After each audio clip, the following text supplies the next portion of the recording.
আসসালামু আলাইকুম। আমন্ত্রণ বাংলা ভিশন সংবাদে আপনাদের সাথে আছি মোহাম্মদ ইব্রাহিম। শুরুতেই জানিয়ে দিচ্ছি পায়োনিয়ার ইন্স্যুরেন্স সংবাদ শিরোনাম। শ্রমিকদের নিরাপত্তা জোরদার করতে মালিকদের প্রতি নির্দেশ প্রধানমন্ত্রীর। স্বরাষ্ট্রমন্ত্রী বললেন, দার্জিলিং অগ্নিকাণ্ড নাশকতা, পালিত হচ্ছে জাতীয় শোক। আগামীকালের সমাবেশে জনগণের উপস্থিতি অতীতের সব রেকর্ড ছাড়িয়ে যাবে বলছেন বিএনপি নেতারা। নতুন কর্মসূচি দেবেন বেগম জিয়া। ডেস্টিনির স্থাবর অস্থাবর সব সম্পদ বাজেয়াপ্ত করার নির্দেশ আদালতের।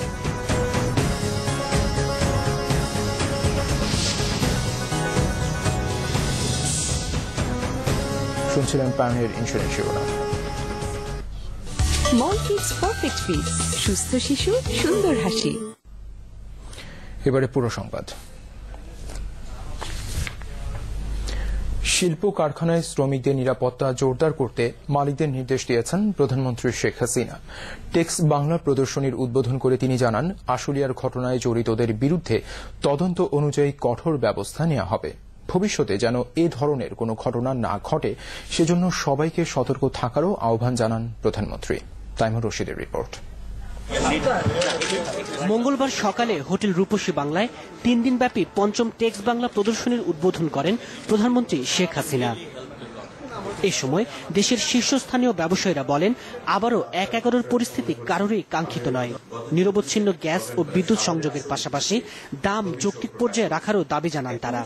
জবাবে অর্থমন্ত্রী আবুল মাল আব্দুল মুহিত জানান, 2017 সাল নাগাদ বিদ্যুতের দাম কমানো যাবে। তিনি অভিযোগ করেন, রপ্তানি আয়ের গুরুত্বপূর্ণ বস্ত্র খাতের শত্রু অতীতেও ছিল, এখনো আছে। এটা জাস্ট একটা পড়ে গেল একটি প্রতিষ্ঠান, সেখানে দরজা নেই এর জন্য মানুষ মারা গেল, সেটা নয়। এটা অনেক বড়, এটা একটা দেশের বিরুদ্ধে ষড়যন্ত্র। প্রধানমন্ত্রী বলেন, টাকার বিনিময়ে কারখানায় আগুন লাগানোর প্ররোচনার বিরুদ্ধে মালিকদের আরো সতর্ক হতে হবে। যে কোনো স্থাপনা নির্মাণে জলাধার সংরক্ষণেরও পরামর্শ দেন তিনি। ইতিমধ্যে তদন্তের কাজ শুরু হয়েছে, তদন্ত কমিটি কয়েকটি করা হয়েছে এবং এই রিপোর্ট অনুযায়ী এর বিরুদ্ধে ব্যবস্থা নেওয়া হবে। আর ভবিষ্যতে এই ধরনের ঘটনা যাতে না ঘটে এই জন্য সকলকে সহযোগিতা করা এবং সতর্ক থাকার আমি অনুরোধ জানাচ্ছি। শেখ হাসিনা জানান, ব্যবসা বান্ধব পরিবেশ নিশ্চিত করেছে সরকার। বিএনপি জামাত জোটের তৈরি জঞ্জাল দূর হয়েছে, এখন সময় এগিয়ে যাওয়ার। আমি সকল শিল্পের মালিকদেরকে অনুরোধ করব যে আপনারা যার যার শিল্প কারখানা সম্পর্কে আরো সতর্কতা অবলম্বন করবেন। বিশ্বটা কিন্তু একটা প্রতিযোগিতামূলক বিশ্ব, এই প্রতিযোগিতাময় বিশ্বে আমাদের টিকে থাকতে হবে। বঙ্গোপসাগরে তেল গ্যাস অনুসন্ধানে শিগগিরই আন্তর্জাতিক দরপত্র আহ্বান করা হবে বলেও জানান তিনি। এর আগে বিজয়ীদের হাতে বিটিএম এর ট্রফি তুলে দেন প্রধানমন্ত্রী। তাইমুর রশিদ, বাংলা ভিশন, ঢাকা। আশুলিয়ায় তাজরিন গার্মেন্টসে অগ্নিকাণ্ড কোনো দুর্ঘটনা নয়, এটি একটি নাশকতা। এর সাথে প্রত্যক্ষ বা পরোক্ষভাবে যে জড়িত থাকুক না কেন তাদের খুঁজে বের করে দৃষ্টান্তমূলক শাস্তি দেওয়া হবে বলে জানিয়েছেন স্বরাষ্ট্রমন্ত্রী মহিউদ্দিন খান আলমগীর। সকালে আশুলিয়ায় ক্ষতিগ্রস্ত গার্মেন্টস পরিদর্শন শেষে সাংবাদিকদের তিনি এ কথা জানান, যে সমস্ত কারখানায় অগ্নি নির্বাপনের পর্যাপ্ত ব্যবস্থা নেই তাদের ব্যাপারে সরকার পদক্ষেপ নেবে বলেও তিনি এ সময় জানান। এখনও আশুলিয়ার তাজরিন গার্মেন্টসে হাজারো জনতার ভিড়। কেউ কেউ ভিতরে ঢুকতে চাইলে পুলিশের সাথে কিছুটা উত্তেজনাকর পরিস্থিতির সৃষ্টি হয়। আশুলিয়ার নিশ্চিন্তপুরে আছেন আমাদের রিপোর্টার মিজান সবুজ, কথা বলছি তার সাথে। মিজান। হ্যাঁ ইব্রাহিম।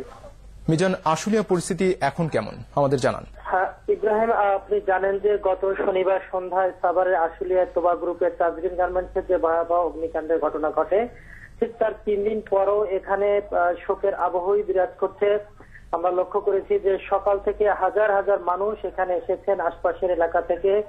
বিশেষ করে সরকারি শোক দিবস থাকার কারণে আজকে বিভিন্ন গার্মেন্টস গুলো আপনি জানেন যে সেগুলো বন্ধ রয়েছে, যে কারণে বিভিন্ন গার্মেন্টস এর নারী পুরুষ শ্রমিকরাও এখানে এসেছেন। তারা গণমাধ্যমের কাছে বিভিন্ন অভিযোগ করছেন। তারা বলছেন যে অনেক লাশ এখনো ভেতরে আছে, সেগুলো সরিয়ে ফেলার চেষ্টা করা হচ্ছে।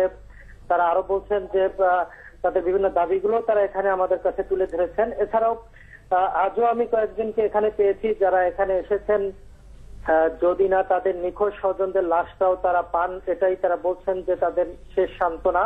এছাড়া মাঝে মধ্যে শ্রমিকরা জড়ো হয়ে তারা বিক্ষোভ করার চেষ্টা করছেন, বেশ কয়েকবার তারা মিছিলও করেছেন, তারা কালো পতাকা বহন করে দোষীদের শাস্তি দাবি করেছেন।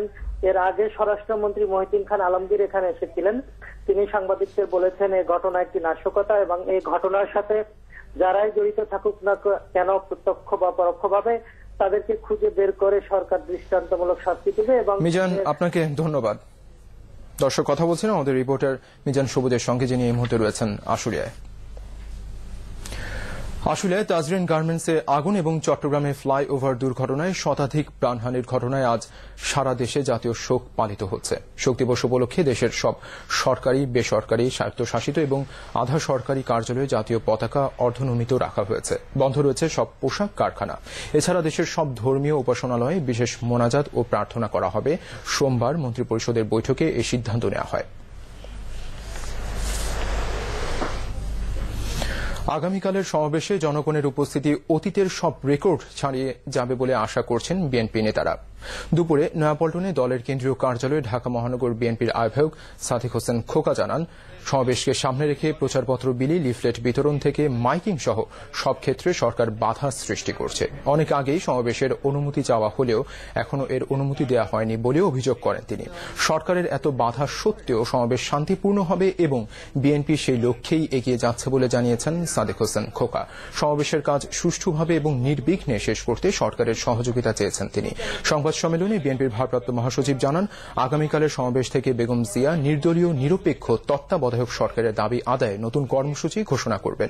এ সময় সমাবেশে যোগ দিতে দলমত নির্বিশেষে সবার প্রতি আহ্বান জানান মির্জা ফখরুল।